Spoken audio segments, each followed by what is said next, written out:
नमस्कार, आप देख रहे हैं जोहार लाइव। मैं आपके साथ प्रियंका। इस वक्त हम मौजूद है डोरंडा के नेपाल हाउस में। बता दें कि कृषि मंत्री शिल्पी नेहा तिर्की और स्वास्थ्य मंत्री डॉक्टर इरफान अंसारी ने अपना पदभार ग्रहण कर लिया है। उन्होंने क्या कुछ कहा है, आइए हम आपको दिखाते हैं। जो किसानों के प्रति जो कांग्रेस का वादा है, देश भर में भी किसानों की समस्या को लेकर कांग्रेस आवाज उठा रही है। क्या कुछ करेंगे झारखंड में और क्या कुछ मतलब कोई प्लान आपने सोचा होगा? देखिए, कृषि पशुपालन सहकारिता विभाग, ये विभाग का आज मैंने पदभार ग्रहण किया है और मुझे लगता है, मैं खुद में भी ये महसूस करती हूँ कि झारखंड जैसे राज्य में जहाँ 70% आबादी आज भी खेती बाड़ी से अपना जीवन यापन करता है, वैसे राज्य में हम लोग बहुत लंबे समय से व्यवस्थित व्यवस्था अपने किसानों को नहीं दे पाए हैं, जिस वजह से अधिक लोग आज भी पलायन करते हैं, मजदूरी कर रहे हैं बाहर राज्यों में जाके। हमारी प्राथमिकता ब्रॉडली 3 कैटेगरी में मैंने रखा है। पहला, जो पूरा जो सिस्टम है उसको कैसे सिस्टमाइज्ड किया जाए, जिसको मैं कह रही हूँ कि व्यवस्था को कैसे व्यवस्थित किया जाए। चाहे वो प्राइस डेफिनेशन की बात करें, आज किसानों को सबसे ज्यादा सामना करना पड़ रहा है तो वो बिचौलियों का। वो बाजार जाते हैं, किसान बाजार जाते हैं, छीन के उनके हाथ से टमाटर ले रहे हैं, सब्जी उत्पाद ले लिया जा रहा है 10 रुपए में, बिचौलियों के माध्यम से 15 रुपए में। एक सरकार को हमारे तरफ से हमें प्राइस डिफाइन करने की जरूरत है, ताकि वो मैकेनिज्म के माध्यम से सही प्राइस हमारे किसानों को मिल सके। कोल्ड स्टोरेज, हाल फिलहाल में आपने आलू क्राइसिस देखा और वो आज भी चल रहा है हमारे झारखंड में। इन क्राइसिस का जो समाधान है, कोल्ड स्टोरेजेस की क्या व्यवस्था है, कैसे उसको हम लोग और दुरुस्त कर सकते हैं, कौन से फंक्शनल्स नहीं है, कौन से नॉन फंक्शनल है, वैसे तमाम चीजों को देखते और उसको दुरुस्त करते हुए एक सप्लाई चेन को भी डेवलप करने की आवश्यकता है। आप देखेंगे एफपीओज, हमारे राज्य में एफपीओज बहुत सक्सेसफुल हुए हैं, मगर हमारे तरफ से एक बहुत यथक प्रयास नहीं हुआ है कि हमारे किसानों को एफपीओज में जोड़ा जा सके। एफपीओज रहती हैं, फार्मर प्रोड्यूसर ऑर्गेनाइजेशंस रहता है, तो किसानों का बार्गेनिंग पावर भी बढ़ता है मार्केट में। नहीं तो क्या होता है, कुछ केवल एक बुरा मिर्चा लेकर आ रहा है, उसको उसी तरह से बेचना पड़ रहा है। इनका कम्युनिटी ऑर्गेनाइजेशन अगर रहेगा, एफपीओज रहेगा, तो किसानों की बार्गेनिंग पावर बढ़ेगी। तो इसीलिए एफपीओज में हमारा खास ध्यान रहेगा। इसके अलावा जो दूसरी कैटेगरी, ब्रॉड कैटेगरी है, वो किसानों को जो डायरेक्ट लाभ देना है, चाहे वो सिंचाई की बात कहे या जो केसीसी, हाल फिलहाल में आप लोगों ने देखा होगा, हमारी ही सरकार ने 2 लाख केसीसी ऋण माफी योजना लाया। मगर आज क्या हो रहा है, बैंक बिल्कुल भी कोऑपरेट नहीं कर रही है। कुछ बैंक्स कर दे रहे हैं माफी, कुछ बैंक्स किसानों को दौड़ा रहे हैं, जिस वजह से ये योजना धरातल में नहीं उतर पाई है। तो हमारा प्रयास रहेगा कि सभी विभाग, हमारे वित्त विभाग से समन्वय बनाते हुए हम लोग एक एसएलबीसी बैठक बुलाए और कैसे जो सरकार के द्वारा वादा किया हुआ जो योजना है उसको हम लोग किसानों तक कैसे पहुंचाए, ये प्राथमिकता है। इसके अलावे सिंचाई तो मैंने बोला ही, साथ ही साथ कमर्शियल फार्मिंग में और कमर्शियल पशुपालन में हमारा विशेष ध्यान रहेगा। और आप जैसे हम लोग सुनते हैं, ये कॉन्सेप्ट है एंटरप्रेन्योर का कॉन्सेप्ट, उसी तरह से क्यों ना हम लोग एग्रीप्रेन्योर में भी ध्यान दें, ताकि आप मान के चलिए, जैसे मैं हूँ, आप हैं, जो युवा हैं, जो अपना जॉब कर रहे हैं, मगर साथ ही साथ खेती बाड़ी को भी एक करियर बना के एडिशनल इनकम करना चाहते हैं, उनके लिए भी हम लोग कैसे व्यवस्था को डेवलप करें, उसमें भी हमारा प्रयास रहेगा। तो ये प्रथम दृष्टि में मेरा एक विजन है। इसके अलावे 13 दिसंबर को विभाग के साथ एक विस्तार बैठक बुलाया गया है, जिसमें सारे विंग्स रहेंगे, सभी अधिकारी रहेंगे। क्या चुनौतियां हैं, क्या बजट थे, कैसे उन बजट को खर्च की गई है, तमाम चीजों में चर्चा होने वाला है और उन चुनौतियों को कैसे हम लोग आने वाले 5 साल में टैकल करने वाले हैं। तो 5 ईयर विजन प्लान के साथ हम लोग आगे बढ़ेंगे।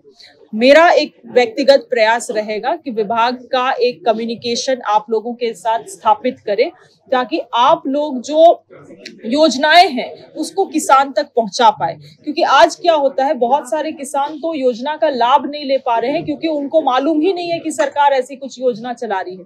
कम्युनिकेशन से वो इतना दूर है, इसीलिए आप लोगों से भी मेरा निवेदन है कि इस विभाग को खासम खास ध्यान आप लोग भी अपने तरफ से दें और जो इस विभाग की निकली हुई जितनी भी योजना है उसको आम जन जन तक पहुंचाने में हमारी मदद करें।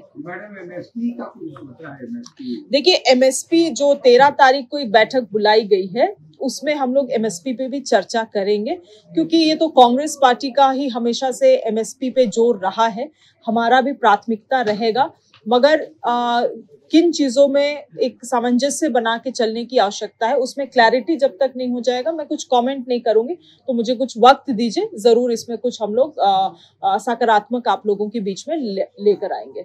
हमारा समाज ने वोट दिया और हम लोग सरकार में आए, सत्ता में आए, और उसके बाद राहुल गांधी जी, हेमंत सोरेन जी और मीर साहब ने, खड़गे साहब ने एक अल्पसंख्यक की भाजपा दिन रात गाली देती है, इतना गाली देती है हमें हम बता नहीं सकते। सोशल मीडिया से लेकर ट्विटर से लेकर आप हर जगह चले जाइए, लगता है कि मुसलमान होना पाप है, अंसारी होना पाप है। उस समाज को कभी हमें दर्जी कहा जाता है, कभी बुनकर नाम, कभी कहता सिलाई करता है ये लोग। उस समाज पे किसी ने सम्मान दिया तो राहुल गांधी जी ने दिया, सोरेन जी ने दिया। निश्चित तौर पर मैं कहूँगा कि अपने आवाम को कहूँगा, झारखंड वासी को कहूँगा कि मैं एक डॉक्टर हूँ, MBBS डॉक्टर हूँ। इससे पहले भी राहुल गांधी जी, हेमंत सोरेन जी ने मुझे बहुत बड़ा विभाग दिया था, समाज को दिया था, ग्रामीण सेवा।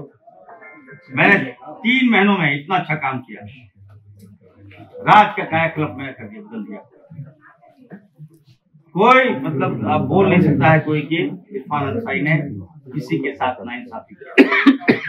मैंने सत्ता पक्ष को या विपक्ष सबका मैंने काम किया। 32 लाख बहनें जैसे हमारे विभाग में आता था, उन्हें सबको मदद करने का काम किया और एक मुश्त होकर मेरे कहने पर सरकार को लाने का काम। आज सरकार बनी तो मुझे स्वास्थ्य मिला है, हेल्थ मिला है, और मैं डॉक्टर भी हूँ, MBBS डॉक्टर हूँ, MD डॉक्टर हूँ। और लोगों को उम्मीद थी कि इरफान अंसारी आएगा तो हेल्थ डिपार्टमेंट में हेल्थ को ठीक करेगा, इस विभाग को ठीक करेगा।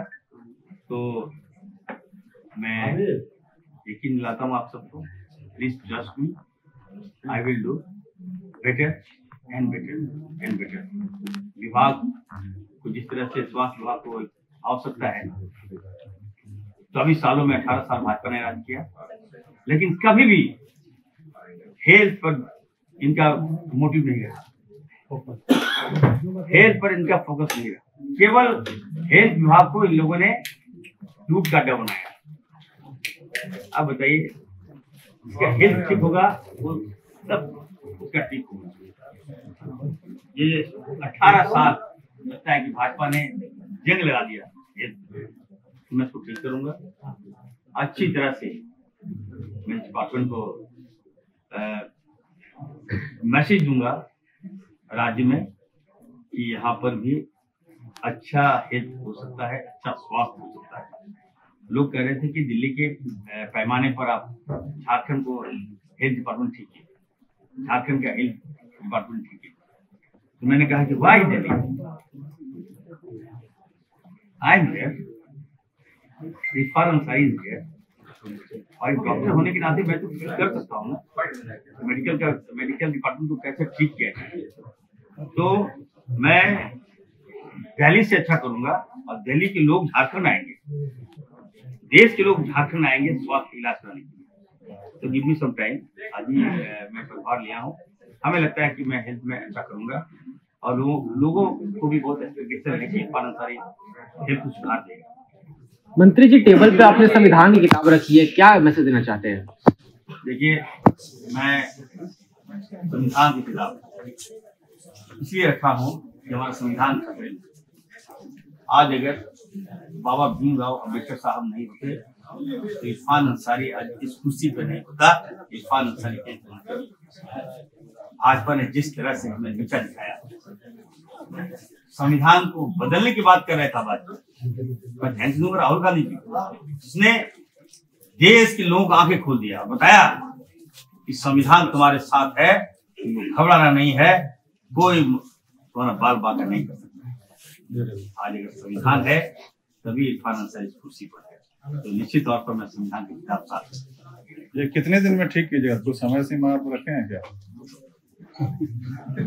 5 साल तो आपके मंत्री थे पहले, उन्हें ठीक कर पाए। 18 साल तो भाजपा ठीक नहीं कर पाए। 5 साल आपके पिछले मंत्री मंत्री जी ने अच्छा काम किया। बन्ना गुप्ता जी ने काफी अच्छा काम किया, मैं नो डाउट। तो उनके अधूरे सपने को मैं पूरा करूंगा, डोंट वरी फॉर दैट। और कहीं कोई त्रुटियां है तो सुधारूंगा। और मैं आपने देखा होगा कि मैंने सभी हॉस्पिटल को आज मैं निर्देश देने जा रहा हूँ। पहले मुझे प्रभाग ग्रहण करने दीजिए। मैं जितने भी प्राइवेट हॉस्पिटल है मैं उनके जो ऑनर है उनको बुलाऊंगा और मैं मीट करूँगा। मैं कहूँगा कि प्राइवेट हॉस्पिटल जो है वहाँ पे सब बार्गेनिंग होता है। ये health sector not a business. Health sector का मतलब होता है कि आप सभी सेवा दे रहे हैं। तो कोई बनाएगा तो उसको मैं करूँगा। और झारखंड के जितने भी सरकारी हॉस्पिटल हैं, मैं कहना चाहता हूँ ये मेरा मोटिव है, ये मेरा मोटो है। और मैं सरकारी हॉस्पिटल को इतना अच्छा करूँगा कि लोग प्राइवेट हॉस्पिटल में जाना। तो आपने देखा शिल्पी नेहा तिर्की और डॉक्टर इरफान अंसारी ने क्या कुछ कहा। इसी तरह हमारे साथ बने रहे, देखते रहे जोहार लाइव। धन्यवाद।